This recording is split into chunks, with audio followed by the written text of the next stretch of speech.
Ibu Novi Handayani Simbolon, SBMSI selaku pembicara seminar kita pada pagi hari ini serta seluruh dosen dan seluruh tamu undangan yang telah berkenan hadir pada kesempatan ini.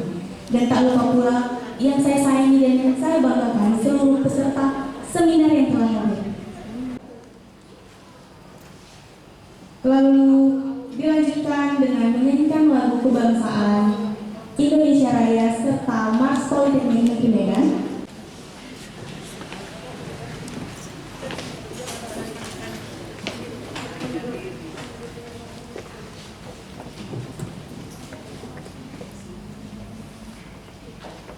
Hiduplah Indonesia Raya, Indonesia satu.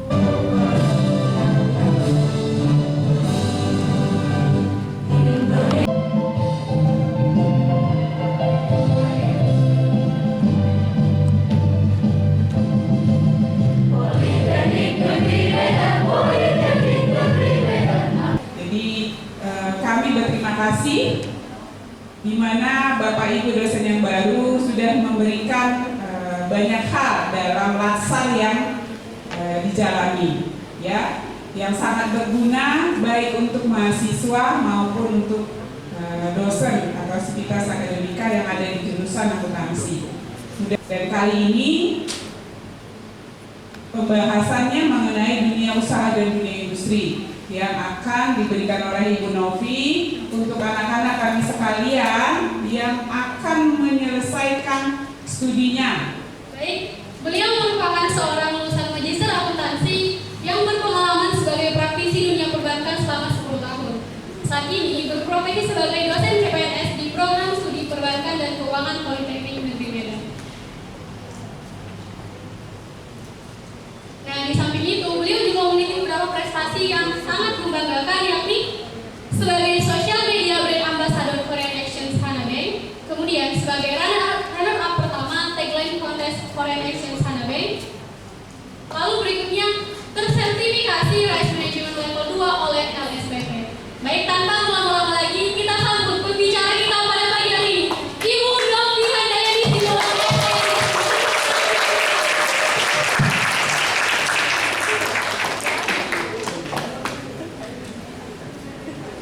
Oke, terima kasih untuk moderator yang telah memperkenalkan saya.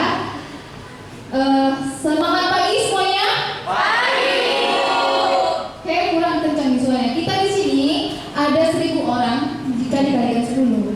Nah, yang daftar itu 100 peserta yang pendaftar. Jadi semoga suaranya itu benar-benar bisa memenuhi ruangan ini bahkan sampai ke bawah. Kita ulang ya. Semangat pagi semuanya. Oke, luar biasa. Nah, tidak sah rasanya kalau peserta yang sebanyak ini enggak kita gunakan sumber dayanya untuk membuat yel-yel. Jadi Ibu udah berpikir semalam kira-kira yel-yel apa ya yang mau dibikin. Di sini yang hadir jurusan AK dan BK saja atau ada jurusan lain? AK dan BK. Kalau gitu, yel-yelnya jika Ibu bilang calon alumni AK dan BK, respon kalian sukses, yes, tapi yes-nya biasanya kan ke bawah nih. Kita yes-nya ke atas sebagai penegasan bahwa kita nanti akan sukses. Afirmasi positif itu sangat penting bagi diri kita. Coba yang sebelah kanan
usaha dan dunia industri.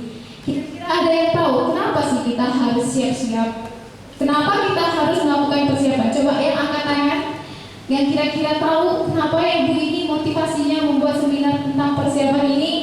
Apa sebenarnya yang mendasari motivasi Ibu ini? Yang tahu nanti Ibu kasih notebook atau agenda yang keren lah sampulnya. Kalian anak-anak muda kaum milenial pasti suka. Ada yang tahu? Coba tunjuk tangan. Yang biasanya menjadi penyelamat kalau di kelas itu ditanya dosen, siapa yang bisa? Siapa tuh penyelamatnya, malaikatnya? Coba dari atas siapa penyelamatnya biasanya? Jangan tunjuk aku nanti. Dari atas ada penyelamatnya? Enggak ada malaikat di kelas itu. Oke, yang baju pink. Coba perkenalkan namanya.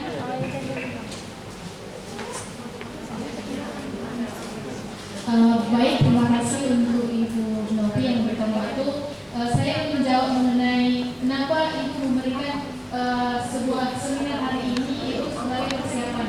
Yang dimaksud dengan persiapan artinya memberikan pembekalan untuk kami sebagai mahasiswa supaya mengetahui bagaimana sebenarnya nantinya untuk terjun ke lapangan dunia kerja. Jadi ketika kami memiliki persiapan ataupun ibaratnya pembekalan, nantinya kami tidak takut untuk langsung terjun ke dunia kerja. Yang dimana ketika kami memiliki persiapan, pastinya kami akan tahu bagaimana melaksanakan ataupun triknya nantinya untuk memasuki dunia kerja. Terima kasih. Oke, terima kasih untuk perkenalkan, nama saya Isma Juga dari jurusan akuntansi. Oh, akuntansi ada perwakilan nih malaikatnya. Selamat yang biasanya kewajibannya itu kalau satu orang tunjuk tangan nih, selamatkan kami gitu ya. Mana tadi notebooknya kepada panitia, coba di mana? Oh, ini seksi acaranya.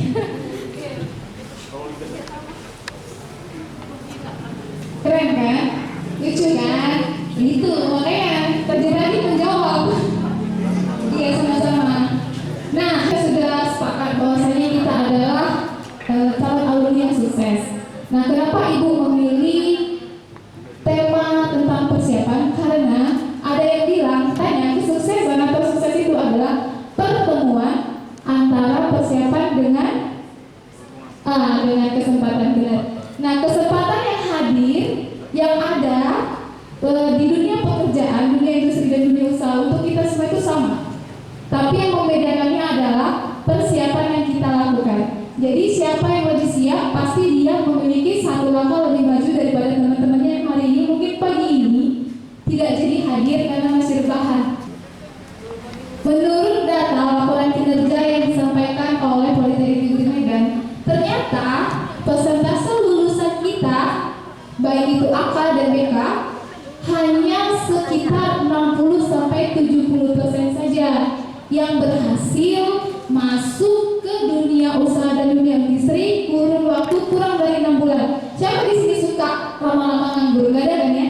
Nah, seperti itu. Jadi indikator Politeknik Negeri Medan mengharapkan lulusannya bisa masuk ke dunia usaha dan dunia industri kurun waktu kurang dari 6 bulan.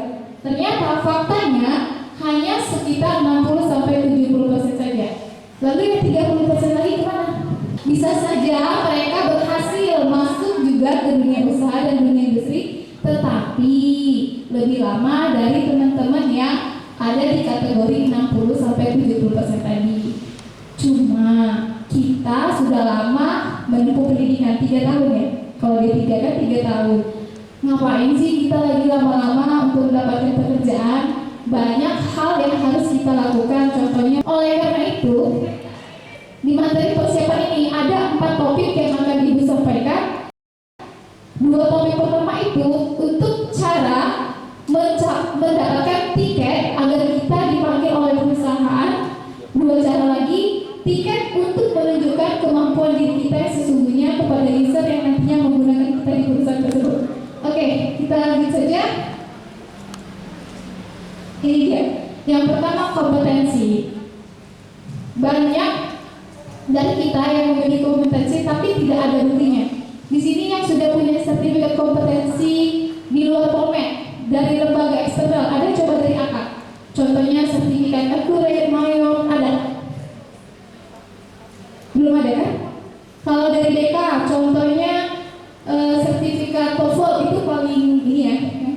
menentukan, karena kalau mau jadi freelancer biasanya diutamakan yang mampu berbahasa Inggris. Ada yang punya sertifikat komputer, sertifikat bahasa Inggris, sertifikat bahasa Mandarin dari eksternal coba? Udah ada 1 orang. Nah, jadi dari 1.000 orang ini, Bu, Bapak Ibu sekalian, ternyata cuma 1 orang yang punya sertifikat kompetensi. Ini dia ironinya. Jadi setelah dari sini kumpul uangnya, coba cari lembaga-lembaga eksternal yang mampu mengeluarkan sertifikat kompetensi yang bisa mendukung profesi yang kita udah idam-idamkan. Ibu tahu, ada yang tahu lagunya? Mau dibawa kemana hubungan kita?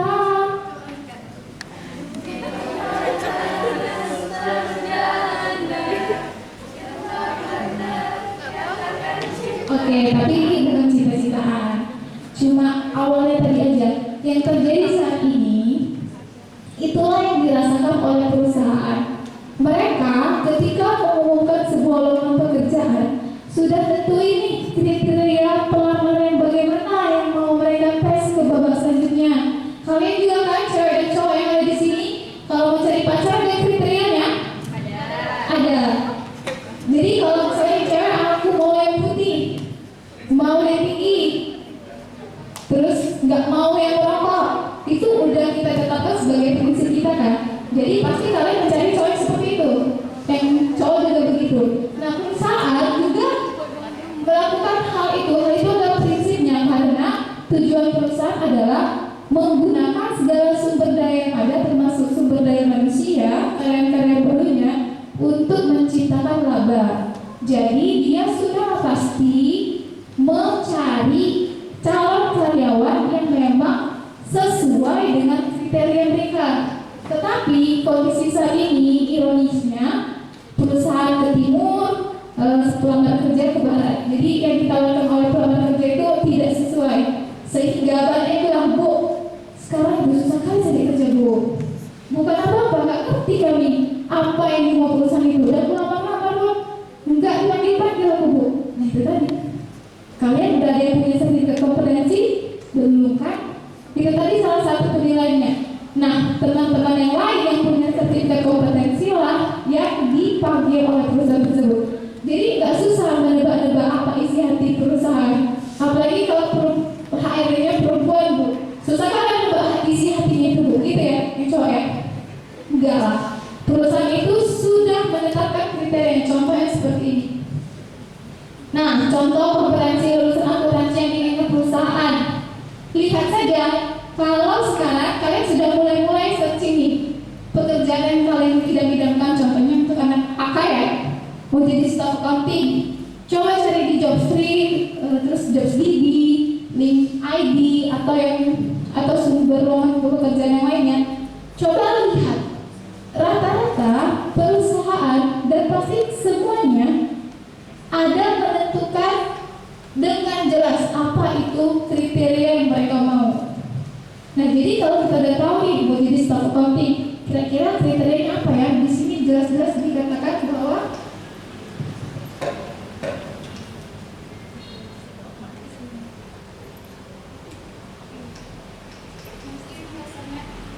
di situ jelas-jelas dikatakan yang 1, 2, 3, 4, 5, poin nomor 5, memiliki kemampuan mengoperasikan aplikasi accounting dan perpajakan. Itu artinya ya? Benar kan Ibu kan? Itu artinya kan? Iya, pasti lah Ibu bahasa Inggris sedikit. Nah, jadi ada yang bilang, Bu, saya tahu kok Bu aplikasikan aplikasi akurat atau aplikasikan aplikasi perpajakan itu Bu, di SPT itu Bu, di DP online itu Bu. Tapi siapa yang percaya? Kan ini masih screening kan? HRD tidak bertemu langsung dengan kalian. HRD hanya membaca dokumen yang kalian kirimkan, begitu ya? Nah, siapa yang percaya kalau kalian mampu, kalau kalian tidak menyertakan buktinya? Pasti HRD pas baca, oh saya memiliki kemampuan aplikasi accounting dan perpajakan, mana buktinya? Pasti dia cari buktinya. Kalau kalian tidak punya sertifikat kompetensi, ya kalian dianggap hanya cakap doang. Kan mampu membuktikan. Itulah tujuan Ibu mengadakan seminar ini, agar kalian paham sertifikat akurat ini, kan dia bilang tadi contohnya akurat dan yang lainnya. Sertifikat akurat ini sangat dibutuhkan dunia pekerjaan dari lulusan AK. Kemudian kalau katanya perpajakan, contohnya sertifikat berlevel AB. Ada yang punya di sini? Ini sertifikat berlevel AB ini untuk sertifikasi perpajakan tingkat pemula. Coba nanti kalian searching. Kalau untuk MHK, pastikanlah kedua sertifikat ini kalian punya, atau salah satunya pun sudah bagus daripada tidak ada sama sekali. Sehingga kalian punya nilai tambah, nilai plus dibandingkan pelamar yang lainnya. Nah, kalau untuk anak-anak BK kayak mana nih? Contoh kompetensi yang dimiliki perusahaan. Kita lihat di sini sudah dijelaskan. Pendidikan minimal D3 memenuhi syarat ya. Baru di poin terakhir, lebih diutamakan yang menguasai bahasa Inggris dan Mandarin. Belum ada yang punya tadi kan? Nah itu dia. Dan sekarang Ibu tahu ada penyelenggara TOEFL ITP yang bekerja sama dengan kampus-kampus. Contohnya itu USU udah bekerja sama dengan penyelenggara TOEFL ITP, Unimed, Nomensen. Bayarnya kalau belum naik 550.000 kalau nggak salah.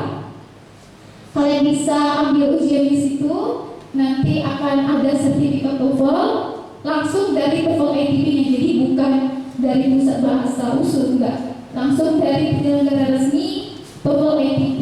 Kumpul-kumpul uangnya, kalian silahkan pergi daftar karena kuotanya juga berkuota ya, terbatas, dan jadwal ujiannya juga udah ditentukan. Jadi setelah dari sini coba ceritakan ke orang tua, Mak, Pak, ternyata aku butuh sertifikat tambahan. Semoga kita semua punya dana untuk mendapatkan sertifikat tersebut. Nah, kita lanjut. Untuk surat lamaran, di sini udah ada yang nulis surat lamaran dan CV-nya enggak? Nanti kalau udah selesai sidang aku tinggal kirim aja nih. Udah ada yang persiapan surat lamaran dan CV? Belum ada? Udah. Surat lamarannya coba yang baju coklat. Oke, coba dikasih yang lainnya. Yang pakai baju coklat, bikin surat lamaran dan CV-nya bagaimana? Ada pakai aplikasi atau ketik di laptop aja Bu, aku print aja begitu. Bisa mainnya coba panitia. Oke. Pakai aplikasi. Oh, aplikasi apa? Oh, keren. Tepuk tangan dulu untuk siapa namanya, Maaf? Octavia. Tepuk tangan dulu Octavia. Octavia ini sudah menunjukkan jati dirinya sebagai Gen Z ya. Kalau Ibu masih Gen Y, kalian Gen Z ya. Dia sudah membuat surat lamaran dan CV-nya pakai aplikasi. Ada yang masih manual? Ketik di laptop, capek. Mungkin masih banyak ya. Nah, ini adalah kerangka surat lamaran pada umumnya.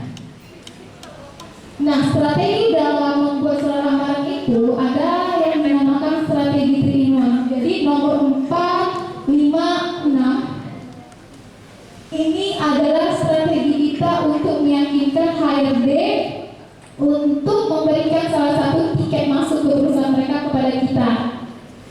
Contoh, kalau nomor 1 pasti kalian sudah tahu itu tentang tanggal bulan. Kita masuk ke 4, konteks acuan. Kalau untuk Octavia tadi nomor 4 isinya biasa di surat lamaran Octavia bikin apa? Nomor 4, kalau bikin surat lamaran poin nomor 4 biasanya isinya Octavia bikin apa? Lupa ya? Oke, nggak apa-apa Ibu ingatkan. Nomor 4 itu biasanya isinya konteks acuan. Jadi posisi apa yang ingin kita lamar, dari mana kita peroleh sumber informasi tersebut, itu di poin nomor 4. Nah, poin nomor 5, sebutkanlah dokumen-dokumen pendukung dan kemampuan kalian yang mendukung posisi yang kalian lamar. Jadi yang berkaitannya, contohnya kalian mau melamar jadi customer service,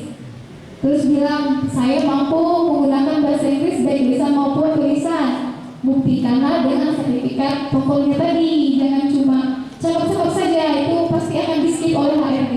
Baru yang kedua, yang keenam itu sampaikan harapan kalian bahwasanya perusahaan tersebut bersedia memberikan kesempatan kepada kalian untuk menunjukkan kemampuan kalian secara langsung di depan user. Ini hanya tes awal, cuma screening pertama. Screening selanjutnya itu ujian langsung di depan usernya. Nah, ini contoh membuat surat lamaran yang menarik. Bisa menggunakan Canva. Ada yang tahu Canva kan? Tahu semua Canva? Sebelah kiri tahu Canva? Tahu. Sebelah kanan tahu? Tahu. Di Canva itu banyak desain-desain menarik yang bisa kita akses, baik itu surat lamaran, CV, bikin sertifikat, pokoknya cari saja di situ. Cari saja yang gratisnya, karena yang gratisnya pun sudah menarik. Nggak usah terlalu lebay juga. Yang penting pastikan saja informasi yang disampaikan itu bisa kebaca oleh HRD. Terlalu lebay, kalau kata anak muda pun terlalu lebay pun HRD malas bacanya. Jadi usahakan semenarik mungkin, tetapi tidak berlebihan. Nah, ini dia contohnya. Itu coba tolong disorot fotonya. Pak, cantumkan saja foto kalian yang profesional. Nggak usah lagi pas foto aku kan? Ada di sini pas fotonya berhasil tampil cantik. Nggak kan? Pasti kayak pokoknya itu kalau pas foto udah salah dalam bawaannya. Pasti udah jelek, makin jelek gitu ya. Mungkin agak cantik gitu dikit. Nggak, kalau pas foto pasti membuat ekspresi kita datar. Orang kalau kita senyum kata fotografernya jangan nampak gigi gitu katanya kan. Senyumnya terpaksa. Itu dia kalau pas foto. Jadi tampilkanlah foto yang profesional. Contohnya seperti ini. Sekarang udah keren-keren lah. HRD itu nggak kaku kayak dulu. Kita lanjut. Next.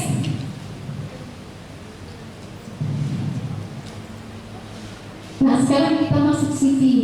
Kalau CV tadi otaknya udah buat juga. Udah pakai aplikasi juga ya. Nah, CV itu dia biasanya terdiri dari 1 sampai 2 halaman. Kalau surat lamaran hanya 1 lembar aja ya. Jangan panjang-panjang, nggak dibaca itu sama HRD. Capek kalian ngarang kata-kata itu. 1 lembar kalau surat lamaran. Tapi kalau CV 1 sampai 2 halaman, karena disitulah kalian cantumkan semua kemampuan kalian, sertifikat yang mendukung. Disinilah saatnya. Nah, ada 6 sifat CV. Yang pertama itu dinamis. Kenapa dikatakan dinamis? Tahu arti dinamis? Coba yang sebelah kiri, dinamis itu apa? Dinamis itu apa yang sebelah kiri tahu? Hah? Gimana? Nggak benar itu. Tidak kaku, benar. Kalau yang sebelah kanan ibu, dinamis itu apa? Sama ibu. Dinamis itu adalah sama. Atau dinamis itu adalah tidak kaku? Oh, tidak kaku, iya benar. Nah, dikatakan dinamis karena dia itu sifatnya dibuat, dia tidak kaku. Dia tujuannya khusus. Jadi tergantung perusahaan yang kalian lamar. Jadi jangan bikin 1 CV untuk 10 perusahaan. Bikin 10 CV untuk 10 perusahaan. Karena kriteria yang disampaikan perusahaan pun beda-beda. Jadi kalian sesuaikanlah CV kalian dengan perusahaan-perusahaan yang kalian lamar. Jadi kalau lamar 10, bikin CV-nya 10. Kalau kalian lamar 100, bikin CV-nya 100. Kalau 1, ya CV-nya 1 aja. Tapi kan lebih banyak lebih baik ya. Yang kedua, dia penunjang surat lamaran karena di surat lamaran terlihat singkat. Kalau di CV ini banyak poin-poinnya, mulai dari data diri, prestasi, pengalaman berorganisasi, kemampuan kompetensi lainnya, dan referensi. Dari mana sih? Siapa yang mereferensikan, yang mampu mereferensikan diri kalian untuk mendapatkan pekerjaan tersebut. Nah, poin di CV pelamar yang HRD dalam menit pertama ini deh. Percaya sama saya, HRD itu melihat dokumen itu hanya seperti ini. Jangan baca paling lama 1 menit. Jadi usahakan informasi-informasi tadi menarik perhatian HRD. Contohnya kemampuan.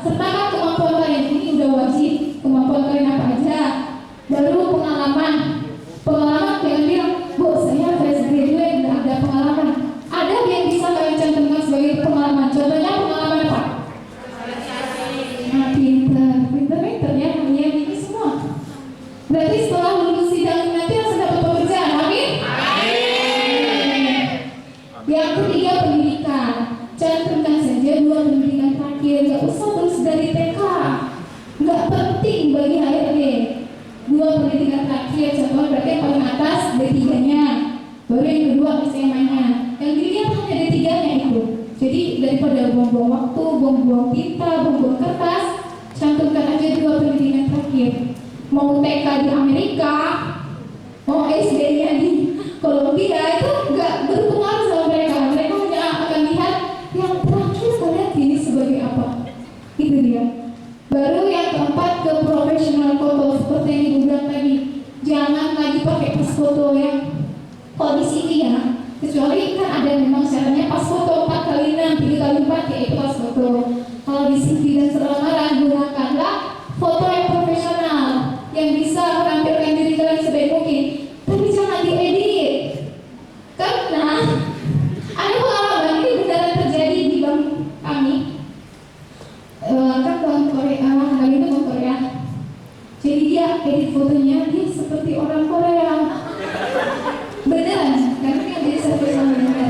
Tapi ternyata dia orang Batak kayak ibu. Tahu orang Batak kan fotonya sekali gitu kan. Dia foto itu diedit sedemikian rupa pakai apa banyak kayak aplikasi. Jadi dia beneran putih mulus. Aslinya tidak begitu. Jadi pandangan pertama kita pun udah negatif ke dia. Padahal mungkin dia memiliki kemampuan yang luar biasa. Cuma dia udah kalah. Dia udah gak jujur sama diri sendiri kan. Dia gak pede sama dirinya sampai harus diedit sedemikian rupa. Sementara kalau di bank kejujuran itu yang paling penting di perusahaan manapun itu. Integritas adalah hal yang paling penting yang harus dimiliki oleh para calon karyawan.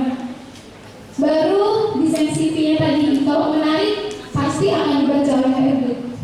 Nah, itu kasih contoh nih. Ini desain CV yang menarik. Singkat kan? Tapi kalau kalian disuruh baca, ngerti kan? Dapat kan poin dari orang tersebut. Nah, seperti ini dia desain CV yang menarik, bisa dari Canva ataupun aplikasi lainnya. Searching saja yang gratis banyak kok. Nah, ini dia contoh foto-foto yang profesional. Menurut founder karirmu.id, di sini siapa yang aktif menggunakan sosial media? Aktif semua kan? Coba ikutin. Saya bukan endorse ya, enggak. Cuma kebetulan berseliweran di home. Nah, dari si Kurniawan ini, founder karirmu.id ini, banyak dia kasih tips tentang cara memasuki dunia kerja. Jadi daripada kalian scroll IG mantan, stalker, ceweknya sekarang yang mana ya? Soalnya sekarang yang mana ya? Itu buang-buang waktu, gak berguna bagi masa depan kita. Ikuti saja IG-nya dia. Nanti setelah itu akan ada rekomendasi orang-orang yang seperti dia juga, ya kan? Kalau di IG begitu kan? Kalau kita ikuti misalnya akun-akun lowongan kerja, pasti banyak tuh akun lowongan kerja lainnya yang disarankan ke kita untuk kita ikuti saja.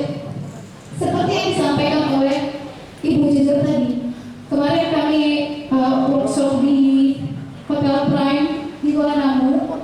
Sekarang perusahaan bahkan meminta ketika wawancara, mereka akan minta dong akun sosial media kamu. Jadi kita nggak punya kesempatan untuk menghapus postingan yang bersifat ujaran kebencian, apalagi sara gitu, atau yang bersifat galau di statusnya. Siapa di sini?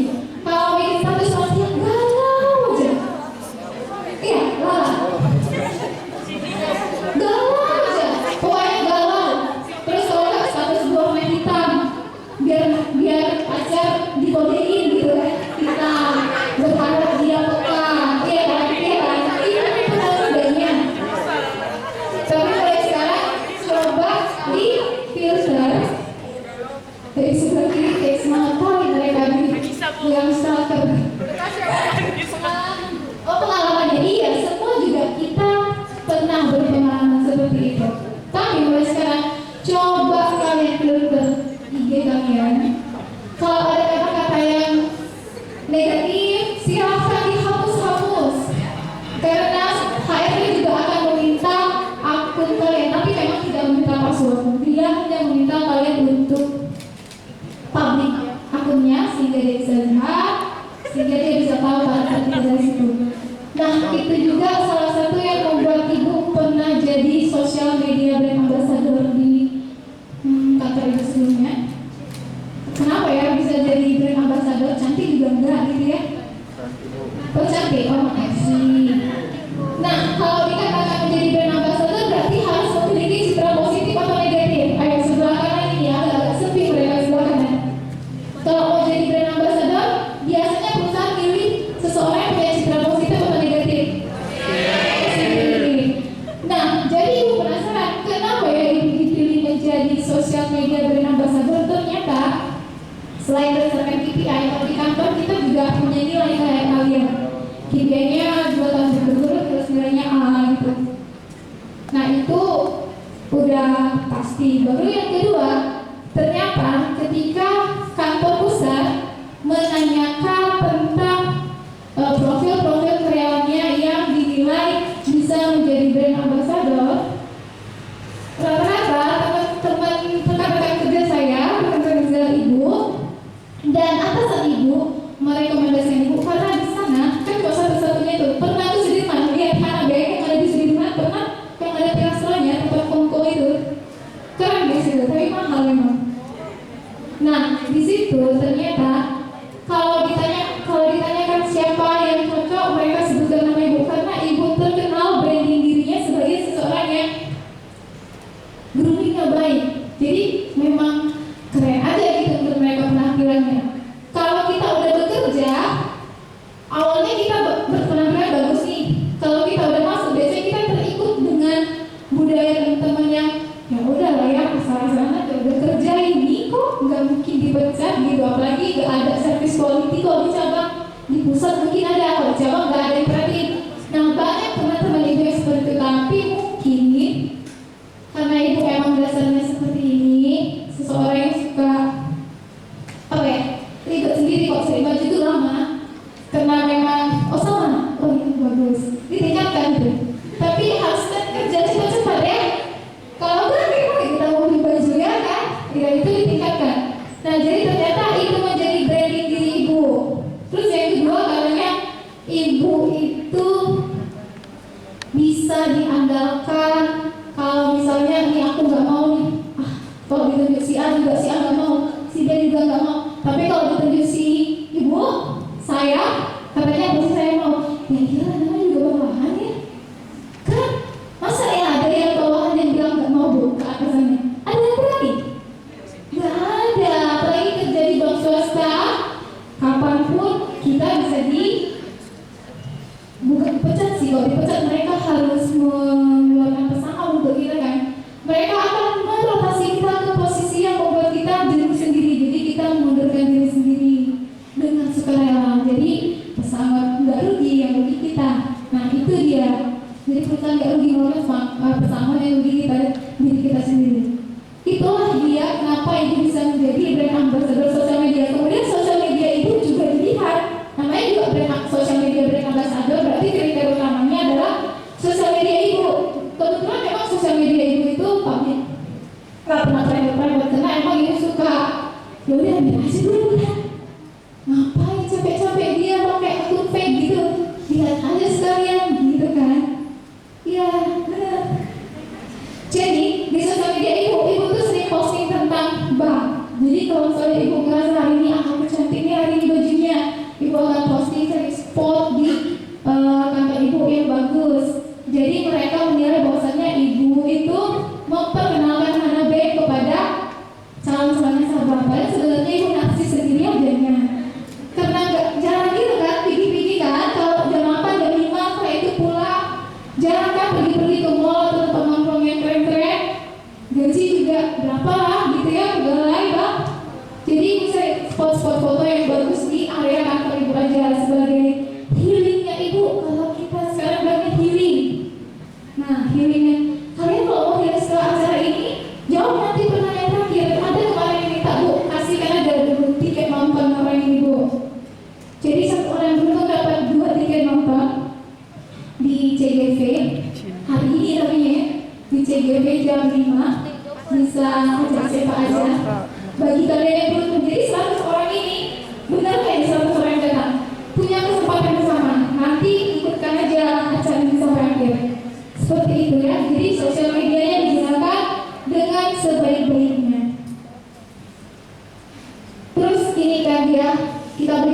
profesional foto. Ini contoh-contohnya, nggak apa-apa lah kita keluar dari 50.000 ke foto studio. Atau boleh menggunakan kamera HP. Ibu juga sering menggunakan kamera HP, tapi cari teman yang pinter ambil foto, jadi nggak diedit untuk kita edit. Carilah beneran lokasi-lokasi yang bisa kita jadikan background gitu. Nggak usah yang kaku-kaku banget harus berlatar belakang merah juga. Kalau pas foto kan ditentukan. Kalau foto yang profesional gini ya, iya tadi ya mereka juga fotonya di mana tuh, di putih ada yang di belakang mejanya gitu kan. Itu dia contoh-contohnya. Jadi udah tahu ya kalau mau foto ya, kalau tidak disebutkan harus pas foto, lampirkanlah foto yang profesional. Kita lanjut. Nah, di sini kan tadi udah ibu sebutkan tuh, nggak ada poin referensi. Yang tahu nih di CV seharusnya referensi yang dituliskan itu siapa? Yang bisa jawab dengan benar, ibu kasih agenda lucu tadi. Ayo, referensi di CV seharusnya kita cantumkan siapa? Siapa yang angkat tangan tadi dari angka ya? Sekarang penyelamat dari BK coba. Yang biasanya disuruh teman-teman, ayo angkat jawab, selamatkan kami. Siapa nih dari BK? Yang mau jawab? Referensi di CV seharusnya kita cantumkan siapa? Ya, ada penyelamat di BK. Oh, ini tidak termasuk ya. Coba panitia tolong tahan dulu. Ayo, atau ditunjuk nih? Kalau ditunjuk pasti dikasih hadiah. Harusnya yang dia memang mau berubah. Salah juga nggak apa-apa. Cuma nggak dapat hadiahnya kalau salah. Kita cari yang bisa jawab benar. Coba dari tengah siapa nih? Siapa yang harus kita lampirkan namanya di kolom referensi pada CV kita? Ayo angkatnya. Panitia juga. Oh bukan panitia. Oh tadi pakai almamater. Oke maaf. Oke namanya. Perkenalkan nama saya Dosen Slaid, saya dari Prodi Perbankan dan Keuangan. Ini dia penyelamatnya Prodi Perbankan dan Keuangan. Tepuk tangan dulu, tepuk tangan. Jadi dari beberapa CV yang saya buat dengan teman saya itu, referensinya biasanya itu orang yang memotivasikan, misalnya pemimpin kan, misalnya Pak Joko Widodo, kenapa kita suka itu? Apa yang kita ambil dari dirinya yang bisa menjadi motivasi kita, atau yang tidak sosial media kita atau telepon itu juga bisa gitu. Oh gitu. Seseorang yang menginspirasi. Oke. Ya seseorang yang menginspirasi benar, tapi susah nanti artinya nama Pak Jokowi ya. Iya kan? Coba kalau kita lampirkan nama Pak Jokowi di referensi.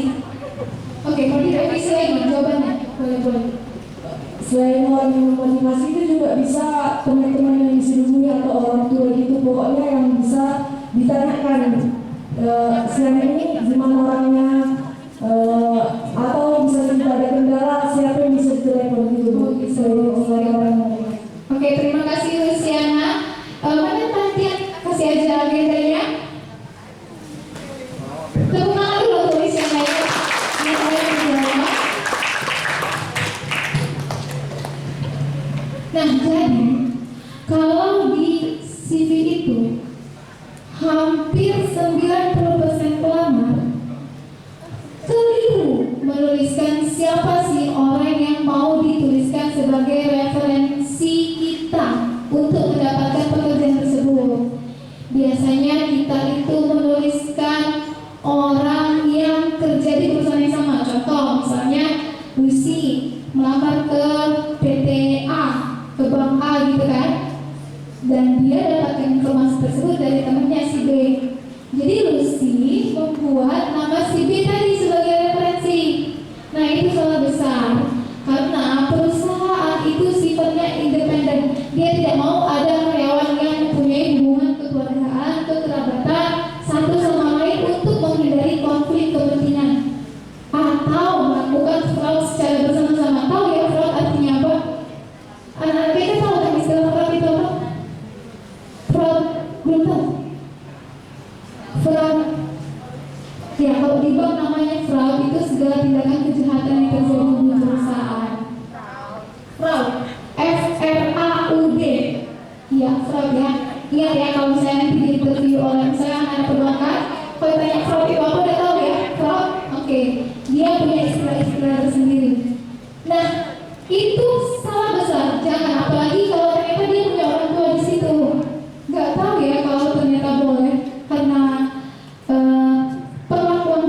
situ, tapi itu tidak diperbolehkan. Jadi siapa sih Bu yang mau kami buat sebagai referensi kami? Coba kalau anak-anak di sini siapa? Yang tahu, seseorang yang benar-benar tahu kemampuan yang kalian tuliskan di CV. Jadi misalnya nilai saya bagus, IPK-nya saya lulusan kumlaut, saya bisa mengaplikasikan akurat, saya mahir berbahasa Inggris. Nah, contohnya silahkan ya, kasih nama salah satu dosen yang mengenal kalian.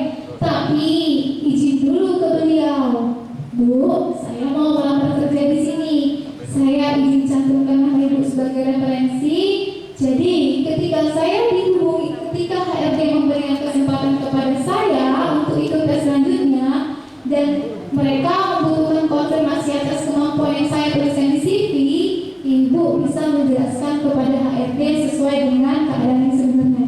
Tuliskan aja nama dosen, atau yang dekat, mungkin yang kenal itu ada mungkin temannya kerja di perusahaan B, bukan perusahaan yang sama ya, dan dia punya jabatan di perusahaan tersebut. Jangan sesama staf. Jadi contohnya atau keluarga yang punya jabatan di perusahaan lain, bukan di perusahaan yang sama, di perusahaan lainnya. Jadi kasihlah informasi orang-orang yang seperti itu. Tapi izin dulu, karena kalau kalian tidak izin, ketika HRD menelpon, mereka mungkin nggak angkat kan. Dan kalau ditanya, ya mereka kayak tidak sepenuh hati gitu menjawab kemampuan kalian, karena malah mereka menilai kalian lancang mencantumkan nomor HP-nya gitu kan. Kan banyak orang yang nggak suka ya nomor HP-nya disebarkan. Nah jadi harus izin. Ingat ya, jadi kalau referensi jangan lagi bikin sebarang orang, bikinlah orang-orang yang tahu kemampuan kalian dan kalian izin terlebih dahulu, itu kuncinya. Dan ini benar terjadi. Saya dulu ketika saya sebelumnya itu bekerja di Bank Panin. Tahu Bank Panin? Iya tahu. Oke bagus. Ternyata ada yang tahu Bank Panin ya. Dia memang lebih terkenal dari Bank Hana karena Bank Panin itu bank nasional. Kalau Bank Hana bank asing di telinga maksudnya. Tapi beneran bank asing. Nah kalau saya waktu mau resign dari Bank Panin, ketika menuliskan referensi, saya tuliskan nomor manajer operasional saya. Jadi saya sudah izin dulu. Jadi ternyata Bang Hana benar mengkonfirmasi tentang kemampuan saya kepada beliau dan beliau menyampaikannya. Kebayang nggak? Ada yang percaya? Sekarang kalau kita mau bekerja itu ada kan case di mana ditahan ijazah gitu ya. Nah kalau saya dulu tidak. Saya di Bank Panin untuk masuk ke Bank Hana.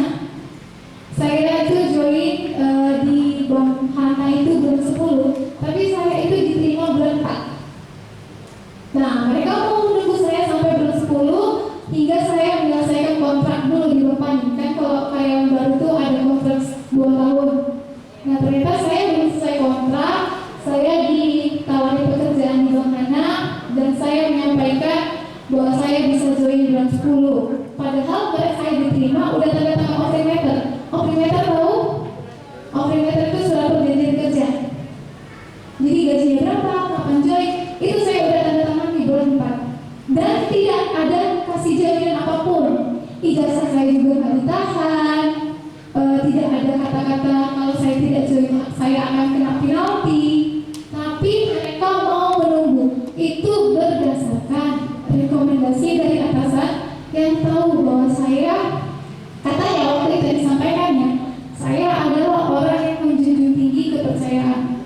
Kata beliau kan itu. Jadi Bank Hana percaya karena yang menyampaikan adalah seorang manajer operasional bank juga. Jadi percaya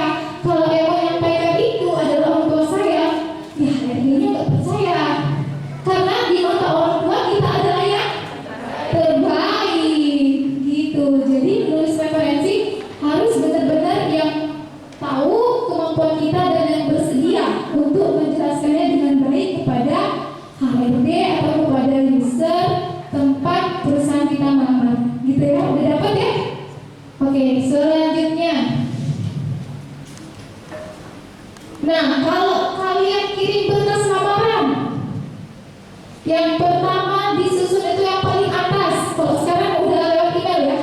Kalau lowongan pekerjaan pasti silakan kirim berkas lamaran Anda ke email bla ya. Benar ya?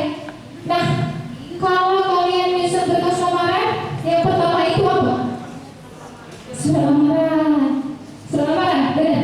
Benar. Iya, itu karena memang 99% katanya peserta itu salah menyusunnya.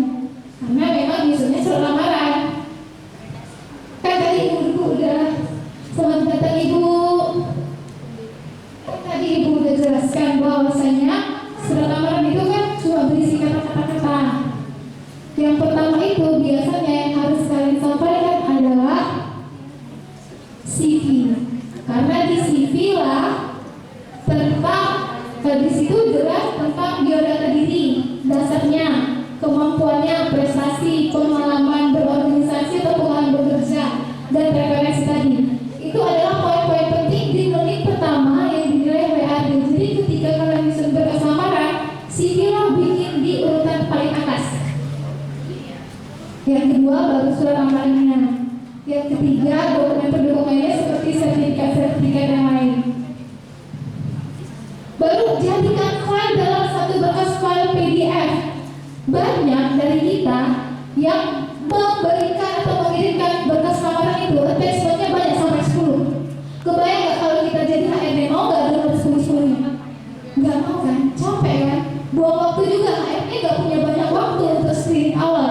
Jadi jadikanlah berkas-berkas kalian satu file PDF semuanya.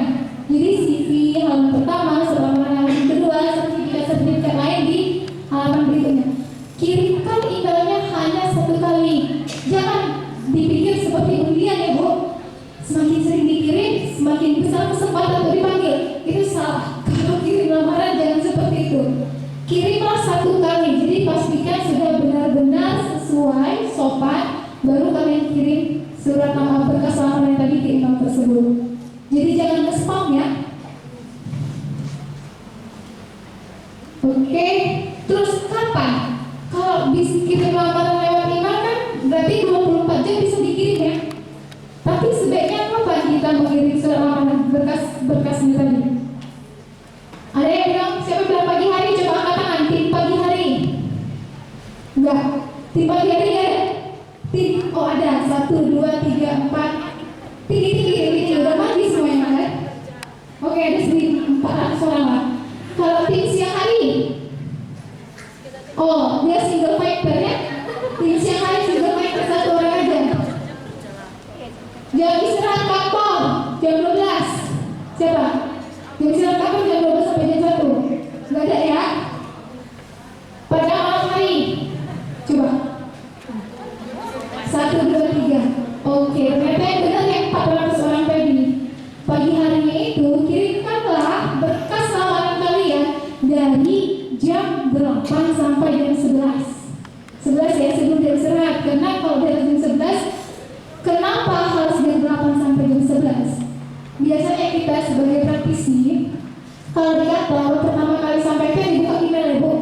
Iya, emailnya. Jadi kalau HRD sudah pasti buka email calon-calon pelamar.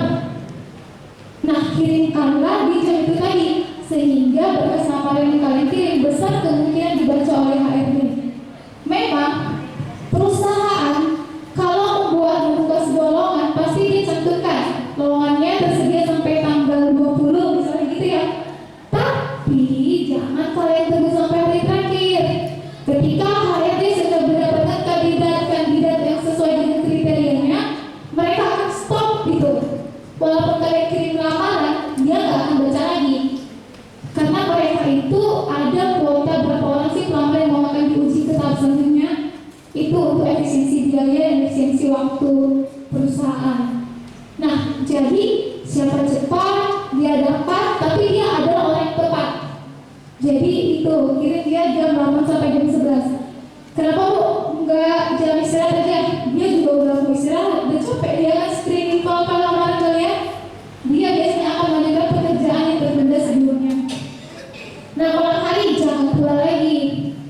Udah jam 2 kantor, biasa kita praktisi ini kalau udah di atas jam 5 kita nggak akan buka-buka email lagi.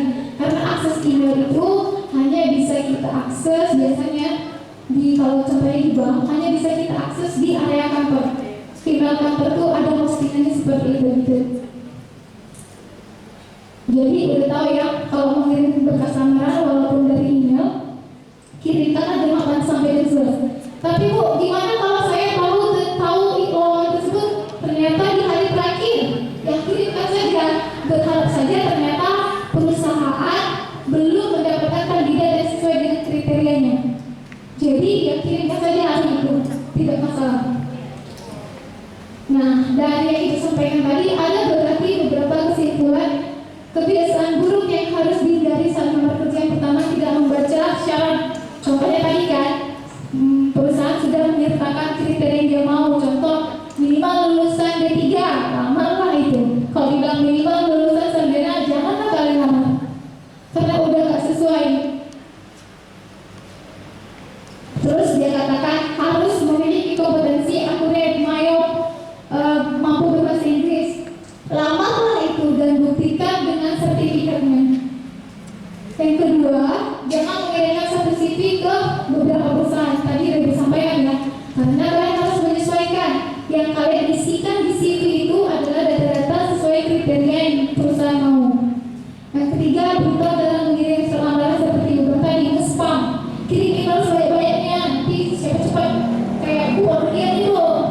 Kalau semakin banyak kan semakin banyak peluangnya, enggak ya? Kalau kalian nge-spam email, kalian malah akan digaris oleh HRD-nya. Bahkan bukan HRD-nya, jadi ada aturan email itu, kalau kita nge-spam email, alamat email kita tuh langsung ke blok. Nah, kalau perusahaan seperti itu, dia restricted dia emailnya. Oke, sekarang kita masuk ke grooming. Ketika tadi penjelasan poin pertama, kedua kita berhasil mendapatkan tiket masuk untuk dites, dapat nih jadwal wawancara, gitu ya, dapat nih jadwal wawancara. Ini yang akan kita bahas dalam topik grooming. Kita yang mana? Kita yang ini, kayak ini siapa ya? Laki-laki ini, ada yang kenal? Siapa yang laki-laki? Nah, yang kenal ini siapa? Coba Bapak Ibu dosen yang laki-laki ini siapa Bapak Ibu? Elo, bener Pak Elo. Gak ada yang tahu mahasiswa kita ini. Elo, kalau Ema kan? Oke, benar. Nah, kita seperti ini saat menghadapi interview atau tes, atau yang seperti ini. Yang mana? Yang ini, yang dua-duanya, yang Opa sama Uni ini ya. Oh, bukan Opa ini, berarti Mister sama Uni itu ya. Kayak seperti ini kan? Kayak gini ya. Bener ya? Iya, bener. Kalau kita ingin menghadapi interview, apapun itu lowongannya, kecuali dalam bidang entertain kayak Elo dan Miley Cyrus tadi ya. Kalau kalian mau jadi penyanyi ya kayak gitu, tampilannya udah benar. Kalau kalian mau jadi penyanyi datangnya seperti ini, khawatir PH-nya apa yang terjadi gitu ya. Nah, tapi yang kita ada 3 BK dan AK. Inilah penampilannya. Di dalam grooming, kenapa kita harus tahu dan memiliki grooming? Karena seperti yang sudah Ibu sampaikan tadi, kalau kita berpakaian seperti Elo dan Miley Cyrus dalam menghadapi wawancara, kita pede atau enggak? Enggak ya, enggak pede. Jadi pernah nggak merasa, mau ketemu dosen ini, aku lagi pakai baju begini pula, nggak pede lah aku, pernah kan? Iya, berpakaian terbaik, tidak berlebihan, akan menambah kepercayaan diri kita ketika di interview. Jadi kita udah gak grogi. Cuma kalau kita berpakaian tidak baik, contohnya misalnya kayak perempuan, roknya kependekan, terus ternyata interviewernya laki-laki, dia mau duduk aja udah grogi kan, aduh. Jadi nanti dia akan buyar, pikirannya tidak akan fokus menjawab pertanyaan-pertanyaan lainnya, padahal mungkin dia bisa jawab dengan baik, tapi karena dari awal dia sudah melakukan grooming yang salah, penampilannya salah. Oke, terima kasih ya Bu. Penampilannya salah, jadi dia tidak percaya diri. Yang kedua, tampilan karyawan itu adalah citra dari perusahaan tersebut. Pernah main-main ke center point? Pernah? Di mana center point-nya? Menjauh pintar. Pernah lihat cleaning service-nya? Bagus atau tidak penampilannya?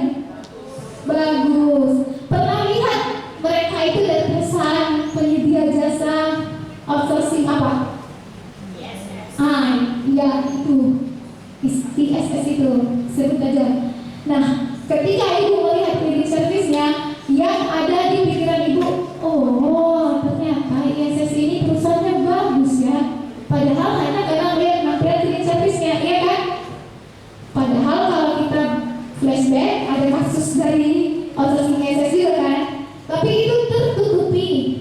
Ketika ibu melihat hal yang positif, ketika kita melihat hal yang negatif, itu adalah menjadi citra negatif untuk perusahaan tersebut. Kalau kita melihat hal yang positif, menjadi citra positif perusahaan tersebut. Nah, itu contohnya.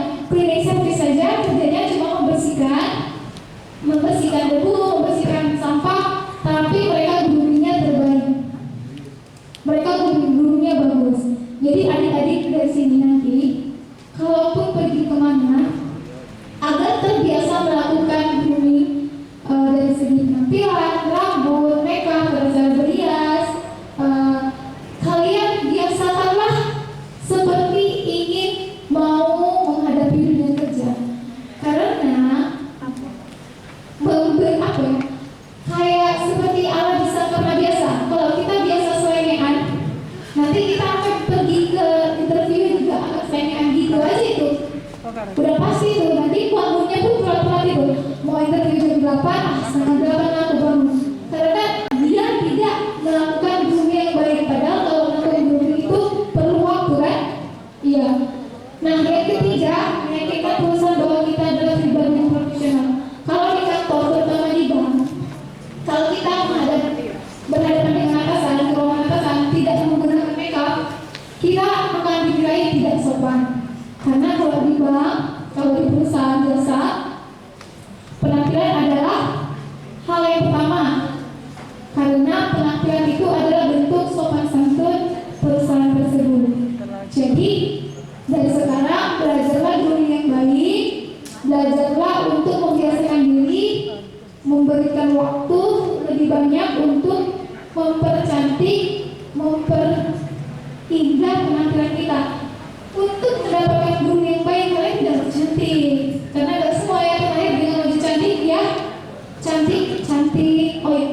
Cantik secara penilaian manusia, tapi di mata Tuhan kita semuanya cantik. Tidak semua ganteng banget kayak opo-opo Korea itu. Tapi ketika kita berpenampilan enak dipandang mata, itu sudah menjadi nilai plus. Hanya enak dipandang mata saja, rapi, wangi, pasti perusahaan HRD-nya nyaman. Coba kalian kalau di samping kalian ada yang nggak wangi atau baunya menyengat, kalian bisa fokus? Nggak kan? Sama seperti HRD udah nggak fokus lagi sama kalian. Jadi dia cuma akan nanya punya formalitas, oke silahkan keluar. Padahal sudah di blacklist, nggak dicatatnya apa yang kalian jawab. Itu dia pentingnya grooming. Oke, ini dia prinsip grooming pada cara berbusana. Kalian bisa baca di situ, menggunakan pakaian yang bersih, rapi. Kalau misalnya menggunakan kemeja putih, gunakanlah blazer sebagai penambahnya. Baru ingat ya, yang perempuan, kalaupun tidak berhijab, gunakanlah rok itu paling pendek 2 cm di atas lutut. Jangan pendek banget ya. Karena kalau kependekan bukan karena kita nggak suka atau terlalu seksi, bukan. Kalian tidak nyaman duduknya. Itu tadi alasannya. Kalian tidak nyaman duduknya sehingga kalian tidak akan menampilkan tidak bisa menjawab pertanyaan dengan baik karena kalian tadi sudah ribet sendiri. Aduh, aku mau duduk kayak mana supaya bagus? Karena itu terlalu kependekan. Ingat ya, 2 cm itu udah yang paling pendek. Terus blus atau kemejanya dimasukkan ke dalam celana atau rok. Kalau berhijab kan, dia memang biasanya dikeluarin kan, disesuaikan saja. Kalau tidak berhijab masukkanlah. Kalau berhijab ya tidak perlu gitu, disesuaikan saja. Tidak ada kriteria yang baku terhadap ini. Nah, bahan pakaian berjenis formal. Banyak dari kita pergi interview, bahkan yang sering dia pakai celana jeans, sopan nggak? Lebih parah lagi pakai celana karet. Jadi nempel sana sini bentuk badan. Itu dihindari, jangan ya. Pakailah pakaian yang formal. Nah, yang tidak boleh itu menggunakan misalnya asal-asalan, pakai rok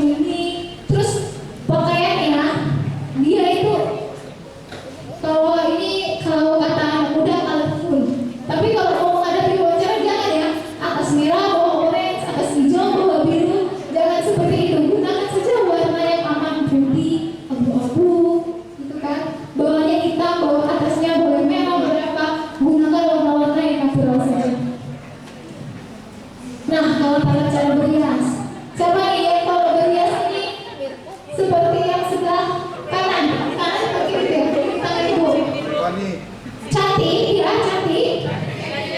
Pada dasarnya dia cantik kan, keduanya cantik. Tapi ketika dia salah menggunakan tata rias, dia jadinya terlihat menor dan jelek. Begitu juga kita. Datanglah kita dengan hiasan terbaik, tidak berlebihan. Ada juga yang saking naturalnya malah pucat, ya kan? Sebelah kiri ya, pucat kan? Itu juga tidak baik. Gunakanlah tata rias yang bagus seperti yang ini. Oke, selanjutnya aksesoris. Ini udah ngerti lah ya, aksesoris. Jangan pakai cincin, gelang sekali semua. Pakai kalung, gitu ya. Nggak usah lah. Kalau mau menghadapi wawancara, tampillah sederhana dan tetap menarik perhatian. Nah, yang cat rambut. Kalau kalian melamar anak ABK, kalau mau melamar kerja, kalau panjang rambut, nggak boleh diikuti itu pakai. Kalau pakai rambut, baik sekalian seperti ibu. Jadi nggak perlu bingung mau diikat atau tidak. Gitu biar aja jelas. Kalau laki-laki gimana dia laki-laki? Pakai pomade kan? Pakai pomade kan atau apa namanya? Minyak rambut. Pakai pomade. Jangan kayak kesana gondrong kayak gitu. Tapi kalau jadi penyanyi yang gondrong boleh. Ini dia. Ibu bilang grooming kan ibu karena udah kerja, ibu punya modal untuk melakukannya. Kita ini ada yang kenal siapa yang pakai nomor peserta liga ini? Nggak kenal? Nggak kenal apa? Coba kita perkenalkan dulu. Yang merasa dirinya nomor 3 yang ada di foto ini maju lagi maju, ibu juga nggak kenal ini. Oke, perkenalkan dulu. Siapa sih? Jadi dulu gitu kan, tidak apa-apa. Gak apa-apa. Biasa itu terjadi di luar kemampuan manusia ya. Nah, dia ini namanya Putri, benar ya? Putri ini waktu pertandingan Albenki dia katanya juara 1. Oh nggak katanya lagi, udah ada sertifikatnya. Jadi kita harus percaya, tepuk tangan dulu.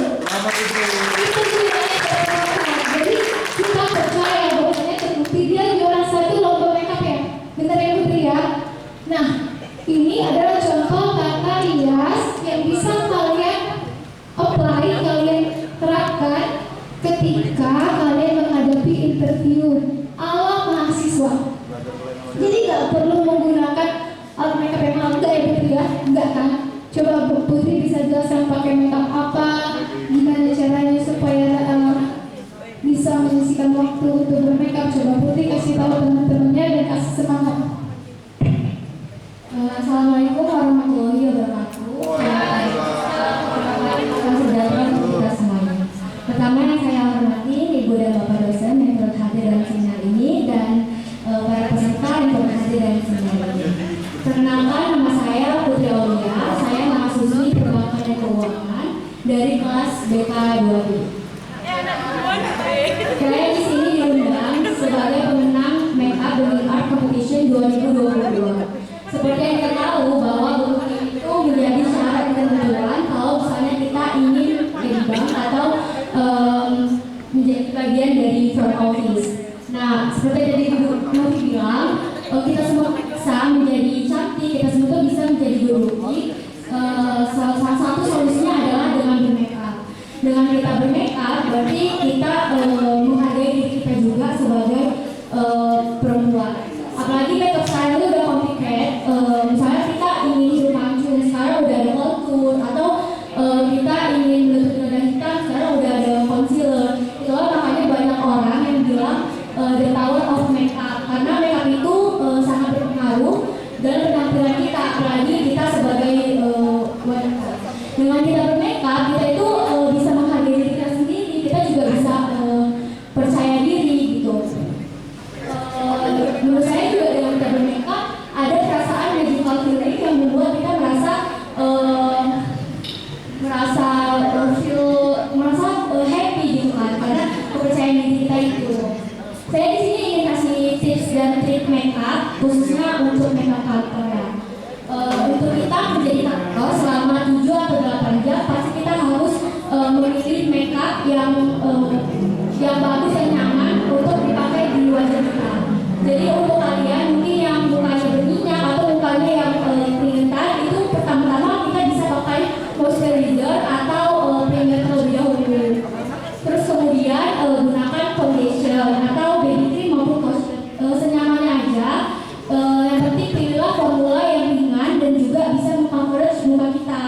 Dan yang paling penting juga shape-nya itu harus sesuai dengan tone wajah kita ya. Dan sekarang juga banyak web kayak Something atau kayak UI gitu kan yang memakai yang bisa kita sesuaikan shape kita atau kita yang mana. Kemudian pakailah alat bedak atau bedak tabur. Itu juga sesuai dengan shape atau shape tone wajah kita juga. Kemudian kita olahraga mata karena makeup itu mata, blush on dan lipstick itu menjadi satu basic makeup yang penting. Kita pakai alis ya, untuk pakai alis itu mungkin ini agak susah, tapi kita bisa dapat belajar dari mana aja, dari YouTube maupun dari banyak TikTok itu yang ngasih tutorial kita cara memakai alis. Kalau udah terbiasa itu udah jadi mudah kan. Kemudian ke mata, untuk pemilihan eyeshadow itu khususnya ke kantor itu pilihlah eyeshadow yang warna-warna natural seperti kayak cream atau coklat muda atau warna natural lainnya. Kemudian pakai eyeliner. Untuk ke kantor itu kita nggak perlu pakai eyeliner yang cat eye gitu. Kita pakai yang basic aja seperti kayak di mata kita. Jadi mata kita tuh nggak kejam. Apalagi kalau kita kan orang office ya, jadi harus kita harus senyum. Kemudian maskara. Sebelum kita pakai maskara, kita bisa pakai Vaseline dulu, baru pergi dulu mata, baru kemudian kita pakai maskara biar mata kita terlihat lebih hidup.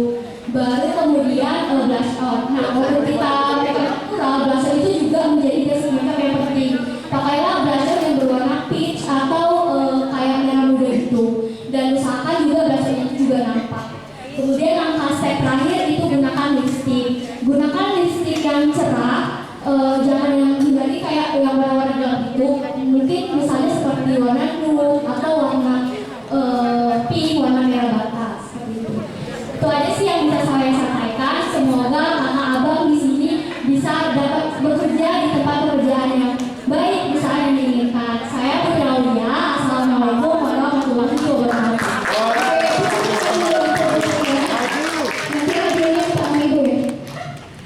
Oke, jadi yang bisa kita petik dari Putri, katanya dengan bermake up, dengan memperhatikan grooming, itu salah satu bentuk penghargaan diri kita masing-masing. Oke, tepuk tangan dulu. Oke, karena suasana sudah mulai agak lemas, kita bikin yel kita tadi. Semangat ya, masih ada satu topik lagi menuju door prize dan tiket nonton.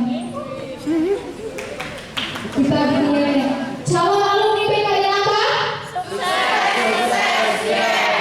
Udah cuma tinggal 400 orang, tadi 1000 orang katanya Bu. Kalau dikali 10, kita ulang lagi. Semangat. Calon alumni PKI apa? Amin. Tepuk tangan untuk kita semua. Oke, topik terakhir. Ini topik yang katanya ini ketika topik dari ketua jurusan. Katanya Ibu Noven, para lulusan kita yang sebagai ibu, para lulusan kita sering gagal di salah satu tes yang namanya tes potensi akademik. Jadi beliau memberikan pesan untuk coba deh dikasih gambaran tes potensi akademik itu seperti apa. Kita tahu, tapi mungkin banyak dari kita yang tidak paham tips and trik mengerjakan tes potensi akademik. Menurut adik-adik semua, tes potensi akademik mudah-mudah susah, gampang-gampang susah, atau susah-susah gampang? Gampang. Coba tim susah-susah gampang. Berarti semuanya tim gampang-gampang susah. Nah, tim gampang-gampang susah. Berarti setelah ini nanti udah jadi gampang ya. Karena susahnya itu ketika adik-adik tidak tahu tips and trik mengerjakannya. Ini bapak dan ibu dosen ini TPA-nya bagus-bagus nih, makanya lulus CPNS nih. Karena CPNS juga ada tes namanya tes seleksi kemampuan dasar ya Bu. Isinya sama-sama kayak tes potensi akademik. Coba nanti kalau setelah dari sini, Bu, aku masih agak-agak bingung nih gimana cara-cara mengerjakan tes potensi akademik. Boleh tanya ke saya, boleh tanya ke 5 rekan saya ini, masih muda, apalagi Bapak Asri. Beliau belum punya pendamping, 24 jam boleh ya Pak ditanya ya Pak. Oh udah nih Pak, oh udah ada cincinnya. Cincinnya aja itu, kedok gitu. Gak ada sertifikatnya ya Pak, kami butuh sertifikat Pak.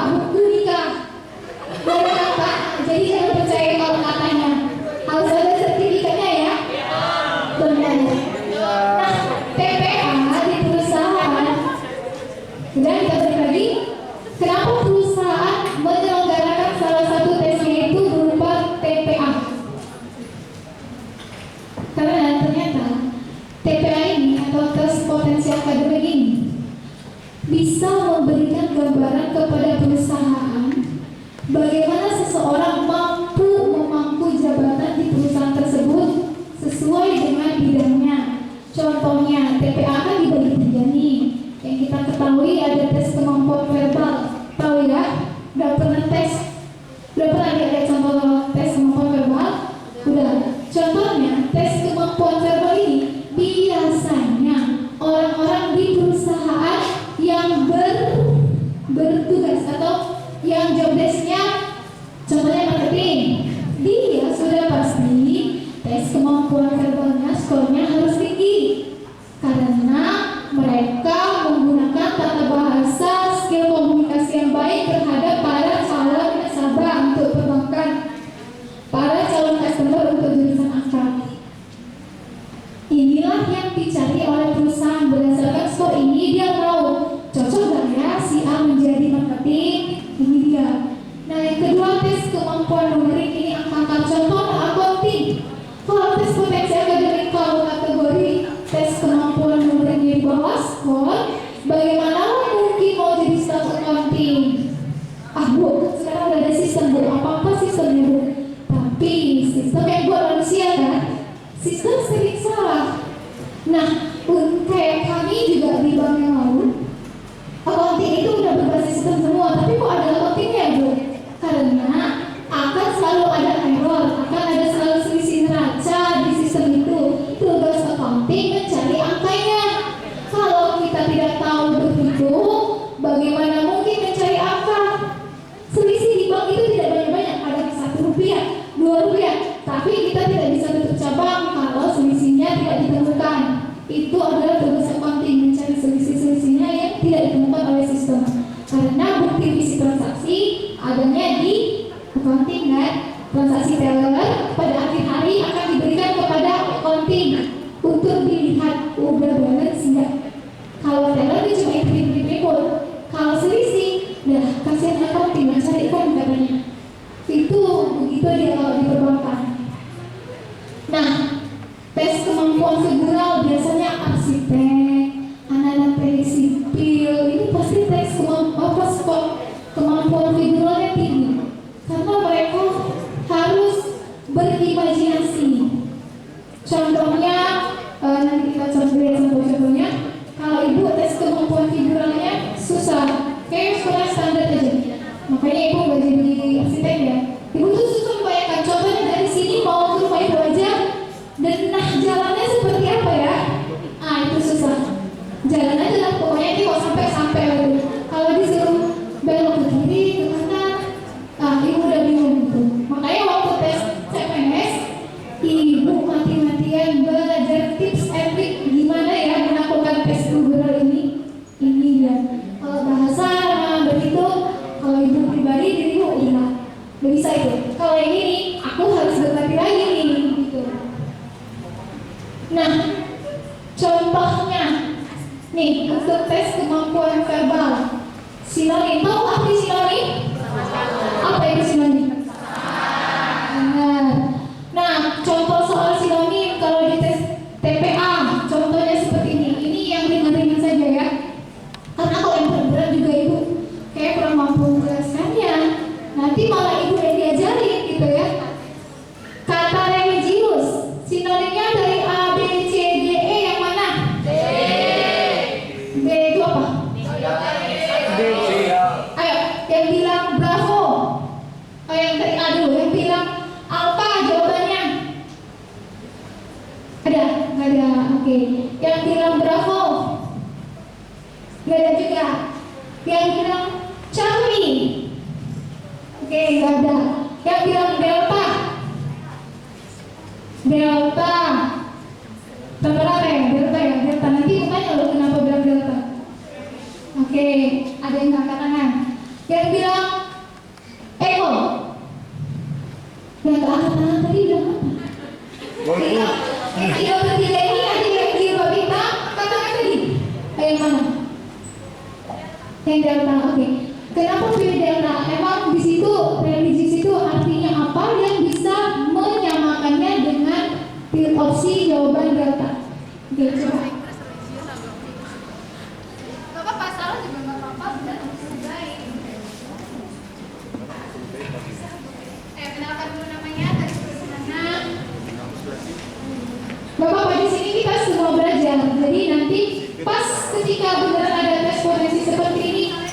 paham, udah pakem, udah pasti lewat itu. Ayo kenapa? Itu perkenalkan nama saya Simena Anastasia, saya lulusan studi perbankan keuangan. Oke, tepuk tangan dulu untuk kita. Kalau religius itu kan menurut saya itu orang yang lebih paham agama. Kalau agamis itu sama tapi artinya aja yang berbeda gitu. Maksudnya agamis kalau religius itu orang yang lebih paham, tapi kalau agamis itu yang lebih percaya dan lebih Artinya religius dengan agamis memiliki arti yang sama, gitu ya. Nah, jawabannya benar, tepuk tangan dulu untuk teman kita. Religius adalah orang yang paham dengan agama, ya kan? Ya, dia kalau religius dia paham dengan, ya kan? Nah, juga dengan agamis. Contoh yang kedua, Antoni itu apa? Oke, kata contohnya. Oh, tadi udah dijawab ya oleh dinamis tadi artinya apa, Bang? Yang sebelah kiri tadi tidak kaku ya? Oke. Tadi udah dibilang dinamis itu tidak kaku, Bu. Jadi lawan kata dinamis untuk soal nomor 2 ini siapa pilih opsi jawaban apa? Boleh ya? Yang mana? Jawabannya apa? Statis. Statis artinya apa?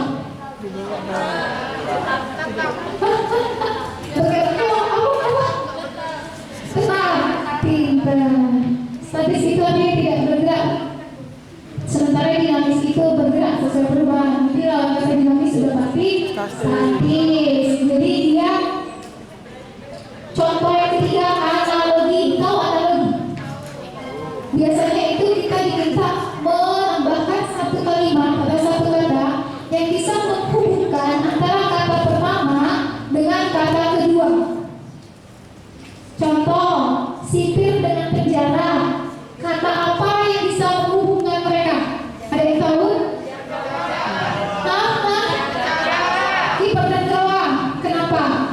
Emang sipir titik-titik penjara. Apa kata titik-titik itu apa? Oh, pinter. Katanya kalian gak lulus tes potensi akademik. Pinter-pinternya. Kalau gak dites, Bu, gitu ya, gak panik, Bu. Kalau menjawab saja bisa, Bu. Iya, memang seperti itu. Kan tadi sudah dibilang potensi di diri kita masing-masing, kita punya potensi itu. Tapi ada faktor-faktor lain yang membuat kita tidak mampu mengeluarkan potensi ketika dibutuhkan. Jadi saat tes mungkin aja kita nggak makan dari rumah, kan udah lapar, grogi, itu dia faktor-faktor yang menyebabkannya. Kunci dari tes kemampuan verbal, kalian perkaya perbedaan kata. Kalau tadinya kalian tidak tahu apa arti dinamis, mungkinkah kalian tahu mencari lawan katanya? Tidak. Jadi perkaya perbedaan kata. Oke? Ini juga contoh tes kuantitatif. Tes kuantitatif begini apa ya namanya? 1, 7, 8, 9, 45, 1 itu apa? Deret biasanya. Di tes kuantitatif itu, deret itu deret aritmatika. Jadi polanya terstruktur. Kalau geometri kan susah, itu jarang dimunculkan. Selalu deret aritmatika. Jadi siapa yang tahu kok? Udah ada jawabannya Ibu. Oke. Kalau deret aritmatika kita hanya perlu menentukan pola bilangannya. Bisa antara bilangan kedua dengan bilangan pertama dengan kedua, bisa bilangan pertama dengan ketiga dan seterusnya dengan pola yang teratur, bisa dijumlahkan, bisa dikurangkan, bisa dikalikan, bisa dibagikan. Jadi Bu, saya tahu dari mana? Ya sebenarnya tahu dari mana Bu polanya? Banyak berlatih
Tapi dengan berlatih seperti itu, pikiran kalian terbiasa untuk membayangkannya. Jadi ketika sudah dilihat, baru bisa dibayangkan. Oh, seperti itu. Nah, kalau yang ini contoh dokter gigi. Dokter gigi simbolnya segi empat dan lingkaran. Uang palsu simbolnya lingkaran dengan lingkaran, bedanya arsirannya. Kalau ditanya gigi palsu ini siapa bisa jawab angkat tangan? Siapa coba didapat? Pulang. Siapa yang tahu? Belum. Ibu hitung sampai 3 ya. 1, 2, 3. Wah, banyak nih coba bantu ibu. Yang tahu turun lagi tangannya. Yang bisa jawab, coba ya lihat ya siapa yang paling cepat. Nggak boleh angkat dulu tangannya. 1, 2, 3.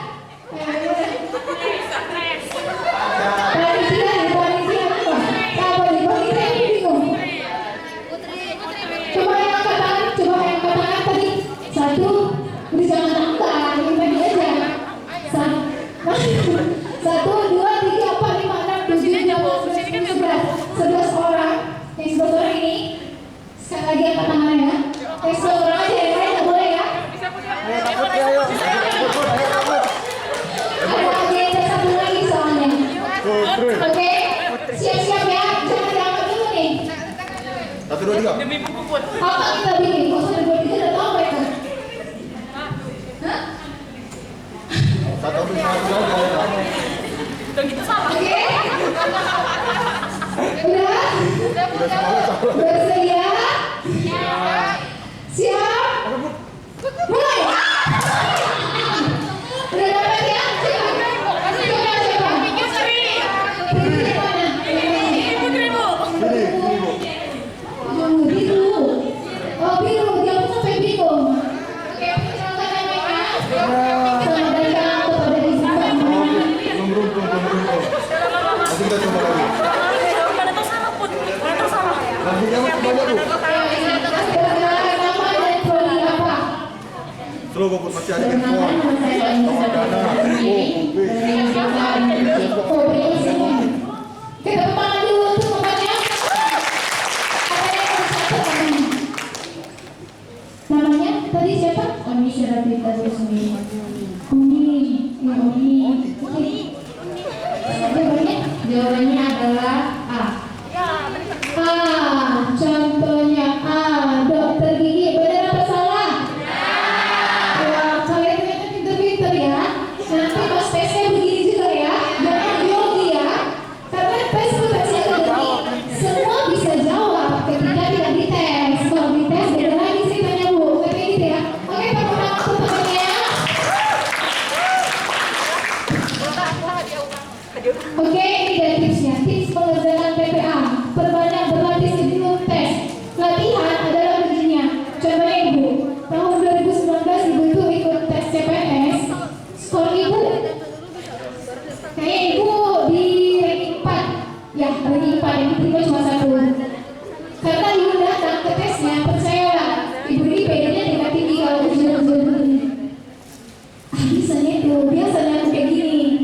Tapi faktanya ketika di lapangan, ketika tes, Ibu grogi, Ibu panik. Jadi ngeblank 1 tambah 3. Kalau ngerjakan ada 1 tambah 3, berapa ya? Padahal 1 tambah 3, 4 kita tahu kan di sini. Tapi pada saat tes karena grogi itu bisa jadi ngeblank. Nah, tahun 2020 ketika Ibu tes lagi di sini, Ibu start nomor 1 karena Ibu baru latih. Jadi kalaupun kita sudah merasa mampu, latihan terus, perbanyak latihan. Yang kedua, jangan tekun. Jadi kalau ada soal yang kalian tidak bisa jawab, tinggalkan. Karena waktu terus berjalan. Biasanya waktu yang disediakan memang tidak cukup untuk menjawab soal itu dengan sempurna. Jadi jangan tekun. Yang ketiga, pahami petunjuk soal. Contoh, disuruh cari sinonim, kalau jawab antonim. Itu saking groginya. Terus tanamkan rasa percaya diri, tidak fokus dan berpikir tenang. Ini dia kuncinya, tips mengerjakan tes potensi akademik. Ibu yakin setelah kalian selesai seminar ini, kalian pasti bisa mengerjakan tes potensi akademik lagi. Nggak ada lagi tuh. Mereka gagal Bu, nggak pasti bisa ya. Semangat yakin? Yakin.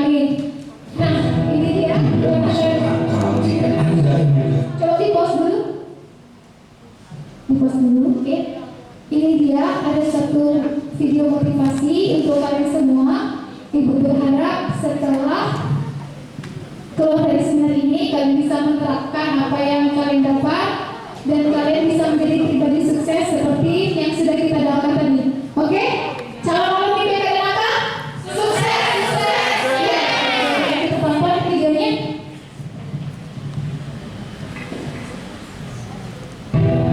Tidak masuk akal jika Anda memiliki kehidupan yang dimiliki orang yang memberikan 120%, tapi hari ini Anda hanya masih memberikan 70%.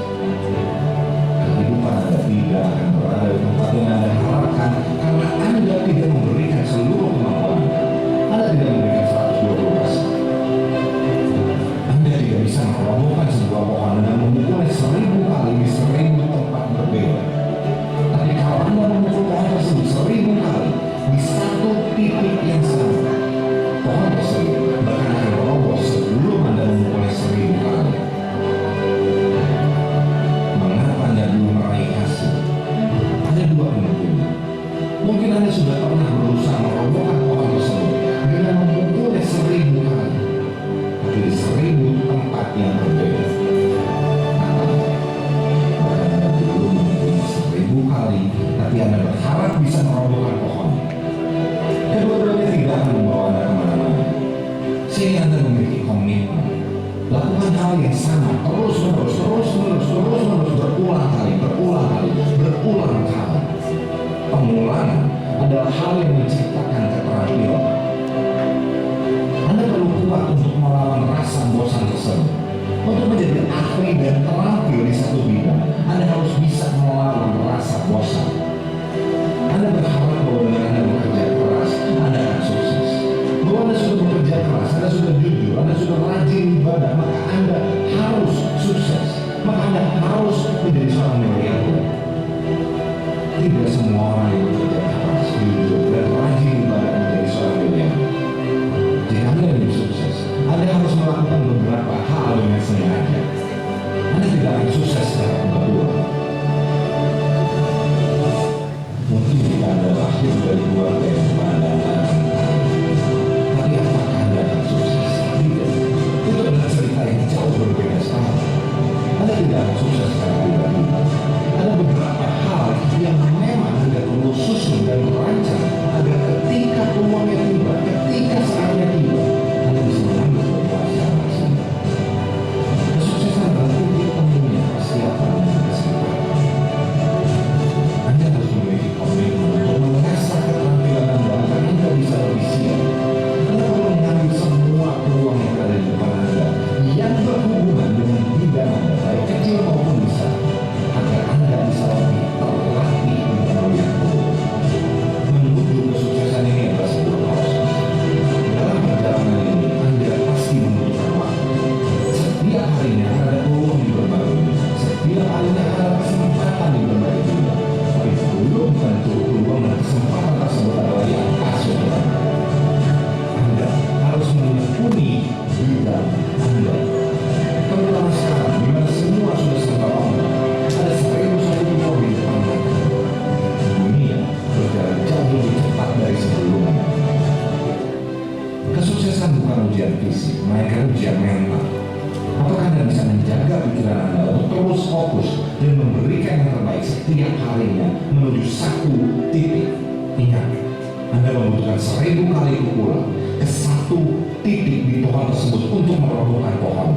Jangan mengeluh ketika Anda belum melakukan hal yang sama sebanyak 1000 kali di bidang.